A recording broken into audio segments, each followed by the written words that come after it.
Hello everyone. We are going to see today the topic upthrust. This upthrust is also called buoyant force. Right? This is force. This force is acting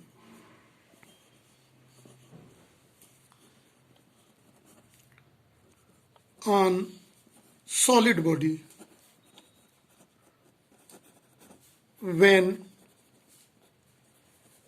immersed in liquid. See very carefully. This is a force. It's act in a condition when a solid body acts immersed in a liquid, kept in liquid. Right? This solid body. So it acts on this solid body. See this red term here. Upthrust act on solid body inside the liquid. This is important. We want to see some experience examples regarding this. Right? We are going to see the example when we, this is first example is pushing of tin can into water. When this is a common experience of us, when water filled in a vessel, and if we have a tin immersed in this tin, which openings is airtight, right? Only air is filled inside that. When we immersed inside that, so we experience upward force. Upward force, right? And that is why after putting inside due to this upward force, it floats on the surface of water, right? So we push the tin can, empty tin can into the water. It went into the water, but due to the upward force, it moves outward and float partially, some part above to the water level and some part below the water level or liquid level. So another example we are going to take, one more example is that this is pushing of cork into water. Where cork, we are knowing its density is less than density of water. When we put a cork inside it, so due to upthrust force, it also float on the surface of water. We cannot keep the cork or this tin can, empty tin can inside the water for a long time.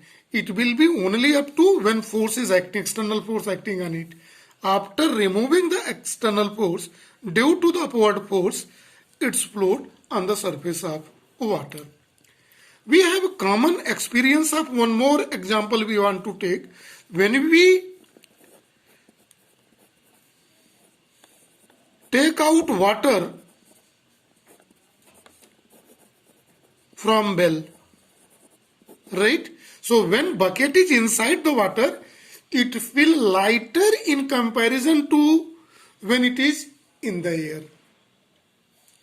So in that condition, in all three examples, we reach in a conclude that upward force act when a solid immersed into the liquid. See, this upward force acts either body is immersed completely or partially. Upward force acts. So we may conclude that when a body is partially or wholly immersed in a liquid, an upward force is act. This upward force is called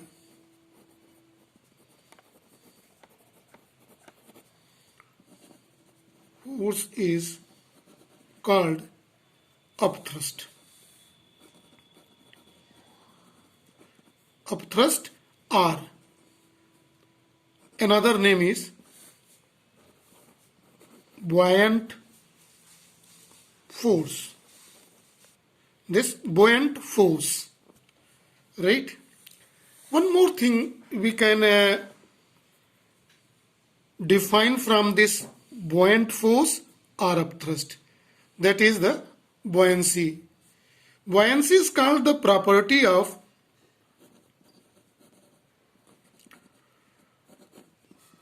liquid. What property of liquid? To exerts upward force, because this upward force acting inside the liquid. When body is immersed into liquid is called, what is it called? And one more new term. This new term is buoyancy. See this term, buoyancy. It is pronounced at buoyancy and it is buoyant force. Right. This upward force, upthrust or buoyant force, we may write upthrust. Also act in gases. It is not only in gas, liquid, but also act in gas. We have example available for that. See the example, you can understand. When we take a balloon, this balloon is filled hydrogen gas, lighter gas, hydrogen, or hot air. It moves upward. The balloon, we know, filled with hydrogen gas or hot air moves upward. We are knowing hydrogen and hot air is lighter than air. So it moves upward. Upward indicates that upward force act. Force act. Upward force acts means upthrust, buoyant force also act in case of fluid also. Then we can modify the concept of upthrust. Now see, when it is acting on fluid also, then the upthrust is here modified. The upward force, upthrust or buoyant force is upward force exerted on fluid. Fluid means both. What is this? Liquid or gas. In which it is submerged is called, this is, right? It is force. So we may talk about the unit also. Unit is, force means Newton, represented by capital N, kilogram force, kgf. So this is the unit. Force means it is vector quantity. Now this is time to see the effect of upthrust when a solid body is immersed in fluid. We know that by the examples given, when a body is immersed in a fluid, upward force act.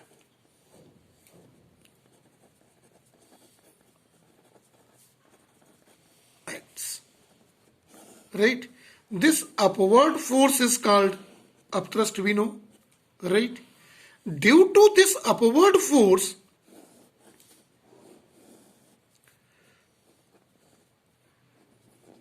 weight of body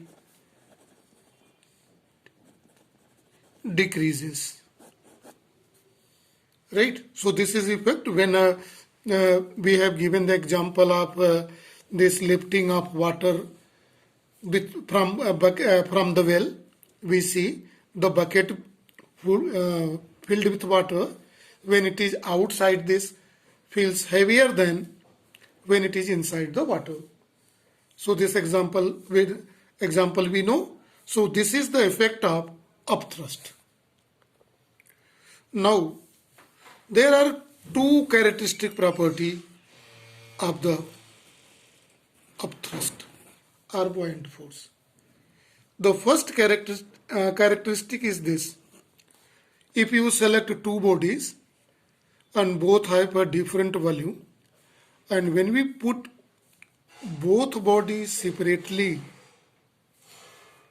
in the fluid, so larger body feels more upthrust. So we may say that upthrust or upward force acting on a body is dependent on the volume. Larger the volume, larger the upthrust. So we may say that larger the submerged volume,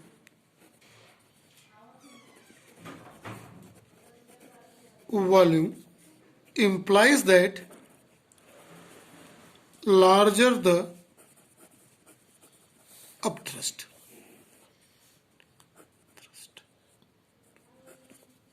Is it clear? So more volume submerged. So it means that when we immersing a body in fluid, gradually upthrust acting on that increases gradually. So increasing the immersed part, volume of the immersed part, increase in the value of the upthrust. Second factor parameter is also important to see. More the density of liquid. See, if you will select the two different liquid, suppose one we select water and second glycerine. So glycerine has a higher density, so we feel that the upthrust acting in glycerine is more than the upthrust acting in water of same body. So what does it indicate? More the density of liquid implies that greater the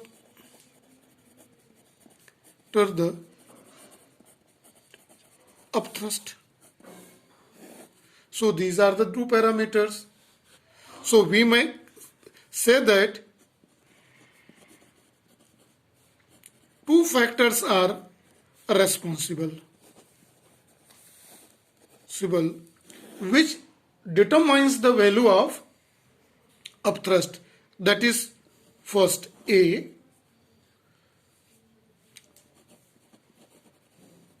volume of submerged part of body in fluid. B, density of fluid. Two factors are responsible here to determine the value of upthrust force or buoyant force. Now see, here in this, suppose water is or liquid is filled in this vessel up to this level. Let density of liquid is dl. A solid we have which we are going to immerse in the liquid. Let this cube is. This density we are taking by 3-way. So this solid will sink in the liquid or float is dependent on 3 factor, and it is density dependent factor. If density of solid is less than density of liquid, this implies that experimental observation gives body will sink. Second, this may be coincidence that both is equal. Density of a substance, immersed body, is equal to density of liquid. In that condition, the experimental observation shows that this implies that body float just below the surface of liquid. The surface of liquid. Surface of liquid. In this way, we may say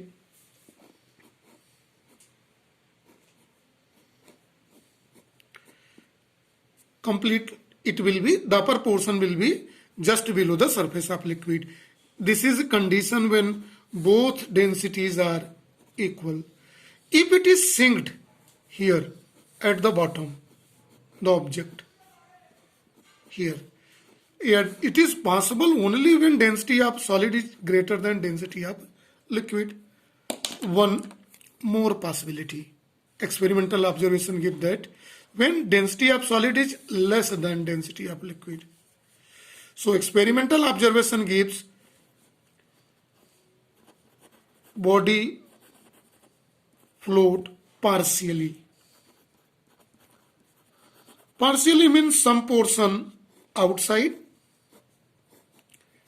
some portion inside the liquid, dependent on the ratio of both densities, density of solid and density of a liquid. So these all about the upthrust, when it is effective, when it is not effective. So it is not effective when density of solid is more than density of liquid. But here in these two cases, body will not float, body will not sink, it will float if it is equal just below the surface of liquid, and if it is less than density of liquid, then it floats partially. Now we are going to see the last portion here, reason of upthrust or buoyant force. For the reason of the upthrust, see this diagram very carefully.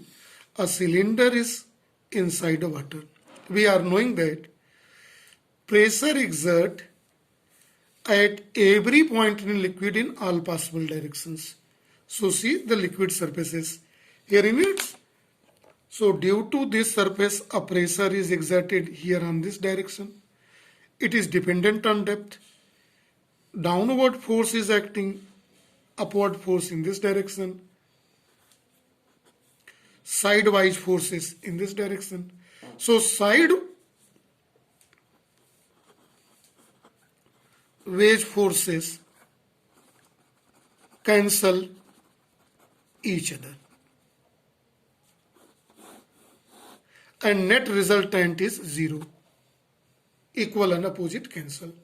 But see here, this is downward force and upward force.